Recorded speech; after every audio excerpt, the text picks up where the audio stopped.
Bom dia a todos. Gratidão, Senhor, por mais um dia de bênçãos.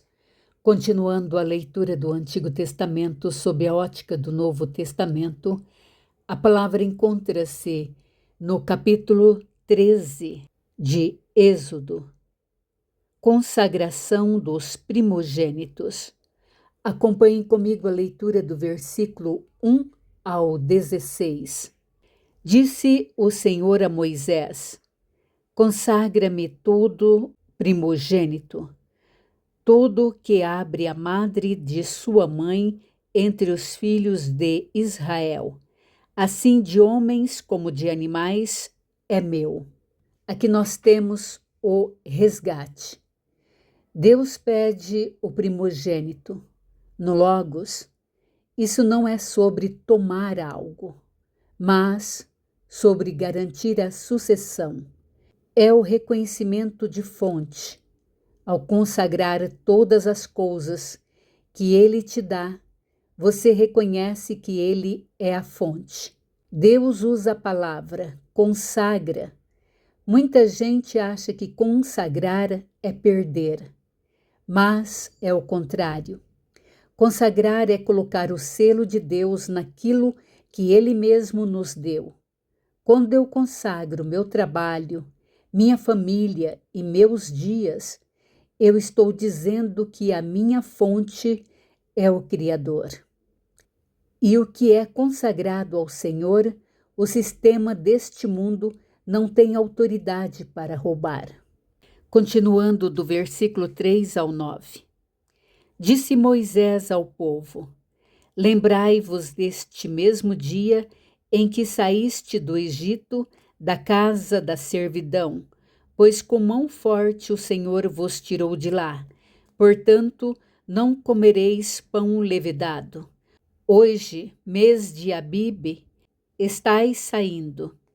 Quando o Senhor te houver introduzido na terra dos cananeus e dos heteus e dos amorreus e dos heveus e dos jebuseus, a qual jurou a teus pais te dar, terra que mana leite e mel, guardarás este rito neste mês. 7 dias comerás pães asmo, e ao 7º dia haverá solenidade ao Senhor. 7 dias se comerão pães asmo, e os levedados não se encontrarão contigo, nem ainda fermento será encontrado em todo o teu território. Naquele mesmo dia, contarás a teu filho, dizendo: É isto pelo que o Senhor me fez quando saí do Egito. E será como sinal na tua mão e por memorial entre teus olhos, para que a lei do Senhor esteja na tua boca, pois com mão forte o Senhor te tirou do Egito. No versículo 9, Deus diz: Isso será como um sinal na sua mão e um memorial entre os seus olhos. Na mão é tudo aquilo que você faz, que você constrói, que você tem como trabalho.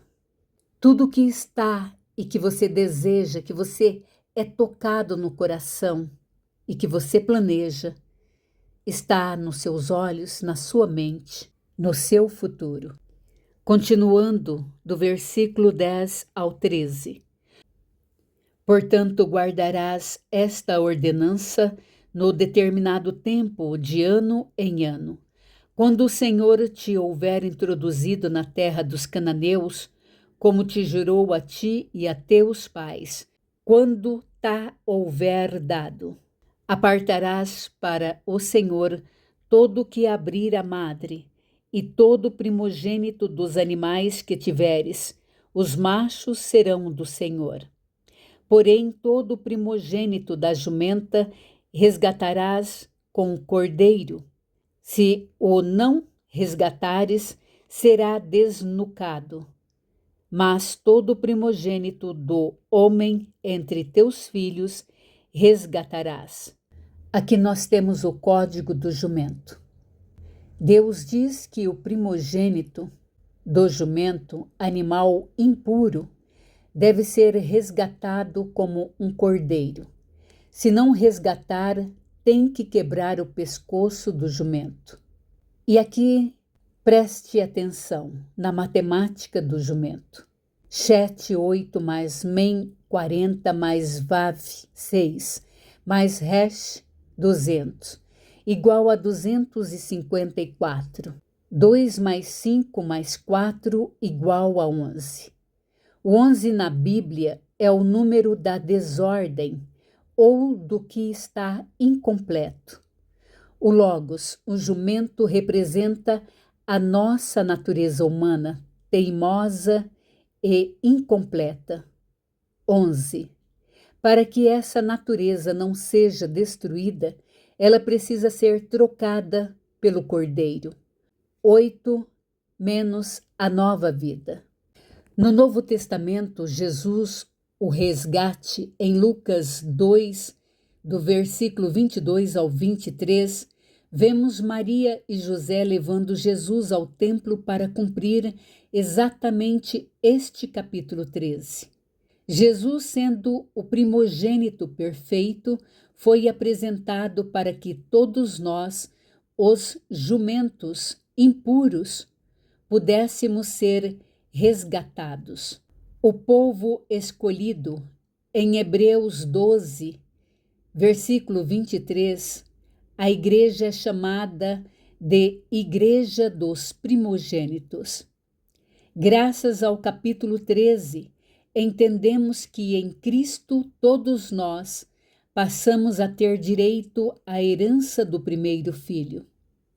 Agora, sinta o amor de Deus em nós. Quando você diz, Senhor, eu te consagro tudo, você está fazendo uma troca. Você entrega sua natureza pesada, o jumento, e recebe a pureza do cordeiro. Isso é sem palavras. Gratidão, Senhor. Continuando, do versículo 17 ao 22, Deus guia o povo pelo caminho. Acompanhe comigo a leitura. Tendo o Faraó deixado ir o povo, Deus não os levou pelo caminho da terra dos filisteus, posto que mais perto, pois disse, para que porventura o povo não se arrependa vendo a guerra e tornem ao Egito. Porém, Deus fez o povo rodear pelo caminho do deserto, perto do Mar Vermelho, e, arregimentados, subiram os filhos de Israel do Egito. Porém, Deus fez o povo rodear pelo caminho do deserto, perto do Mar Vermelho, e, arregimentados, subiram os filhos de Israel do Egito. Também levou Moisés consigo os ossos de José, pois havia este feito os filhos de Israel jurar solenemente, dizendo, certamente Deus vos visitará. Daqui, pois, levai convosco os meus ossos. Deus, ele não os levou pelo caminho mais curto, para que não se arrependessem ao ver a guerra dos filisteus. Aqui nós temos o mistério dos ossos de José. Moisés levou os ossos de José, o Logos. José representa a promessa. Levar os ossos significa nós não estamos apenas fugindo, estamos cumprindo uma palavra de 400 anos atrás.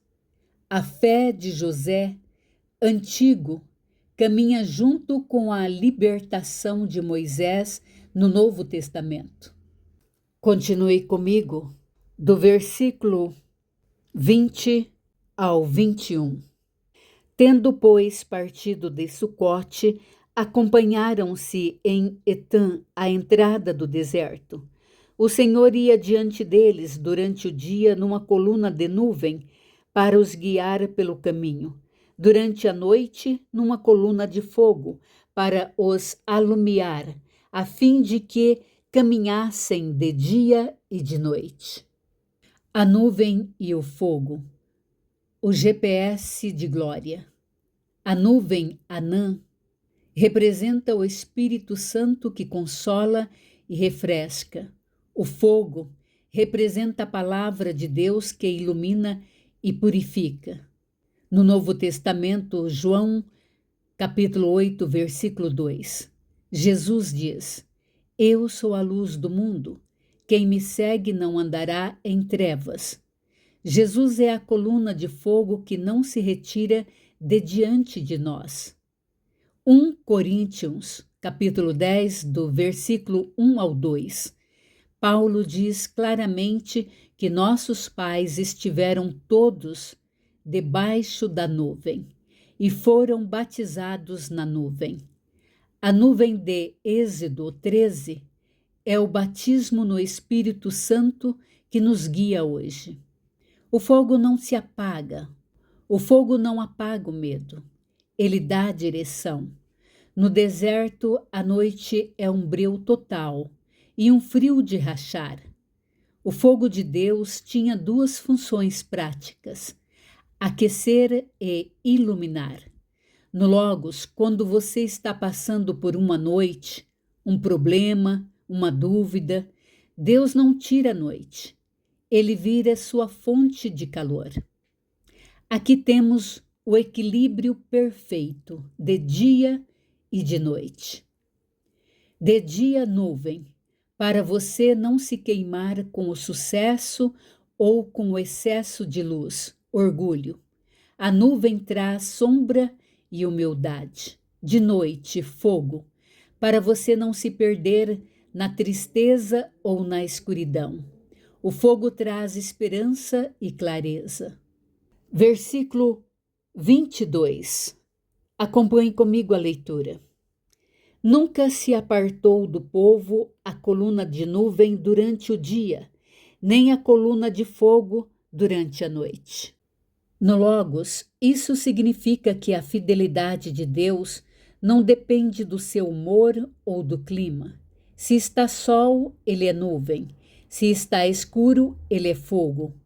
Ele se adapta à sua necessidade para nunca te deixar órfão de direção.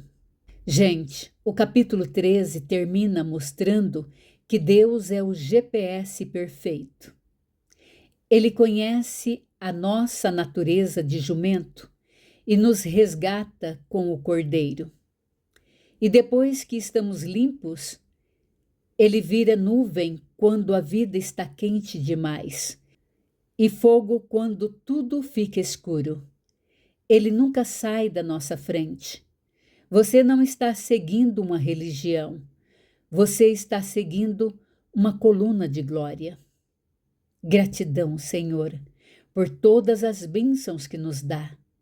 Obrigada pela bênção de sabedoria, luz do conhecimento, que concede a todos nós, filhos desta nação. Obrigada pela proteção e bênçãos que concede ao nosso lar, à nossa família, à casa dos nossos pais, dos nossos irmãos, nossos filhos e filhas, sobrinhos e sobrinhas e a descendência de todos, em nome de Jesus. Deus abençoe, saúde, proteção, prosperidade e bênçãos. Amém.